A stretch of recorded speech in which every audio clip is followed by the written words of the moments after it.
میں آزاد کشمیر کے وزیر اعظم راجہ فاروق حیدر صاحب سے پوری آزاد کشمیر کے نوجوانوں اور نیشنل یوتھ پاکستان سمیت پاکستان کی تمام جو یوتھ کی آرگنائزیشن ہیں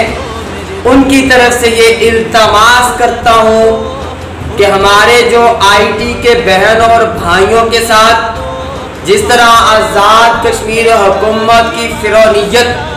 حمانیت اور انڈیا کی لوبی کی طرح ظلم و ستم کے پہاڑ جو ہے گرائے جا رہے ہیں، پچھلے 2 سالوں سے ان کے لیے مقبوضہ وادی سے زیادہ ذلالت والا معاملہ بنا رکھا ہے۔ ہم بڑا ہی پرامن طریقے سے اس پہ پروٹیسٹ کر رہے تھے اور میرے بھائی بھی بڑے ہی پرامن طریقے سے بارہا دفعہ مختلف مقامات پہ پروٹیسٹ کر رہے تھے۔ ان حکمرانوں کو، ان منسٹروں کو یاد دہانیاں کروا رہے تھے کہ ہمارے ساتھ ظلم ہو رہا ہے، ہمارے ساتھ زیادتی ہو رہی ہے۔ میری بہنیں یاد کروا رہی تھی ہمارے ساتھ ظلم ہو رہا ہے، زیادتی ہو رہی ہے، لہذا ہمیں انصاف دیا جائے۔ لیکن افسوس کی بات یہ ہے آزاد کشمیر حکومت کے تمام وزراء اور وزیر اعظم کے کانوں تک جوں تک نہیں ریکھتا، کیونکہ وہ سمجھتے ہیں شاید کہ وہ لوگ، شاید کہ وہ میری بہنیں، وہ بچیاں، وہ بھائی مذاق کر رہے ہیں اور حقیقت میں ان کے ساتھ کوئی ظلم نہیں ہو رہا۔ شاید ان کو یہ تکلیف نہیں ہے کہ ان کے بچوں کو دودھ تک مہیا نہیں ہو پا رہا ان کے ظلم کی وجہ سے، جو انہوں نے ان کو 2 سال سے آئی ٹی میں مذاق بنا کے رکھ دیا۔ آئی ٹی امپلائیز کی طرف سے میں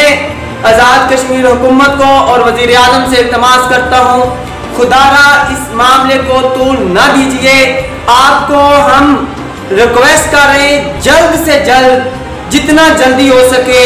کوشش کریں میری ان بہنوں بھائیوں کے تمام مسائل کو حل کیا جائے اور ان کے تمام، دیکھیں ہم کوئی بھی وہ آپ کو نہیں کہہ رہے کہ کوئی غلط چیز، جو جائز ہے، جو ان کے حقوق ہے وہ ان کو ملنے چاہیے۔ اور اگر یہ میں بڑا واضح کہہ رہا ہوں، آزاد کشمیر حکومت کے تمام نمائندے سن لیں، کیونکہ ان کے کئی منسٹر اور سیکرٹری اتنے بدتمیز ہیں کہ فرعونیت بھی ان کے پاس کچھ نہیں ہے، اور کعبے کے رب کی قسم ہے آپ کی فرعونیت آزاد کشمیر کی سڑکوں پر نکالنے کے لیے اللہ نے موسیٰ پیدا کر دینے، اور پھر تم دیکھو کہ تمہیں چھپنے کے لیے جگہ نہیں ملے گا۔ میں واضح کہہ رہا ہوں، پوری یوتھ کی طرف سے کہہ رہا ہوں، میرے بہن اور بھائیوں کو انصاف دیا جائے، ان کے حقوق کو ان کو دیا جائے، ان کے ساتھ جو ظلم ہو رہا ہے ان کی سیلریز اور ان کی جاب کے حوالے سے ان کے حقوق ان کو ملنے چاہیے۔ اگر ایسا نہیں ہوتا تو کعبۃ اللہ کی قسم اٹھا کے کہہ رہا ہوں پھر آزاد کشمیر کی حکومت اور ان کے جو وزراء اور منسٹر ہیں یاد رکھیں ان ایوانوں میں یہ بھی نظر نہیں آئیں گے، یہ بھی کہیں کال کوٹری میں پڑے ہوں گے، یہ نوجوان پھر بھی چمکتے ستاروں کی طرح اسی آزاد کشمیر میں آپ کو نظر آئیں گے۔ تو میری ریکویسٹ ہے کہ آپ اس کو طول نہ دیں، اس معاملے کو آگے نہ بڑھنے دیں اور میری بہن اور بھائیوں کے مسائل کو حل کر دیں، وگرنہ پھر جو بھی ہوگا، اگر اسلام آباد کی کشمیر ہاؤس کے سامنے جہاں سڑکوں پہ آزاد کشمیر کے وزیر اعظم کو روک لیا گیا اور وہاں ہم سے پوچھ لیا گیا کہ بتائیے کیا مسئلہ ہے، کیوں آپ طول دے رہے، تو کشمیر کے وزیر اعظم تم وہاں جواب نہیں دے سکو گے۔ اگر ان کے سیکٹریوں کو جو وہاں پہ ظلم و بدبریت کی داستانیں سناتے نہیں تھکتے اور ان کے منسٹروں کو وہاں روک لیا گیا اور آزاد کشمیر کے چراہوں پہ، شہراہوں پہ ان سے پوچھ لیا گیا، ان کی گاڑیوں کو روک کر ان کے شیشوں کو توڑ کر باہر نکال لیا گیا، تو پھر آپ کے پاس کوئی جواب نہیں ہوگا اور دنیا پھر آپ کو بے نقابی بھی دیکھ لے گی، دنیا آپ کی اصلیت بھی دیکھ لے گی۔ تو اس لیے التماس ہے کہ اس کو طول نہ دیجیے، ہم پرامن لوگ ہیں، ہم پرامن نوجوان ہیں، ہم امن کے ساتھ آپ لوگوں کے ساتھ بار بار کہتے ہیں، لیکن اگر آپ ہمارے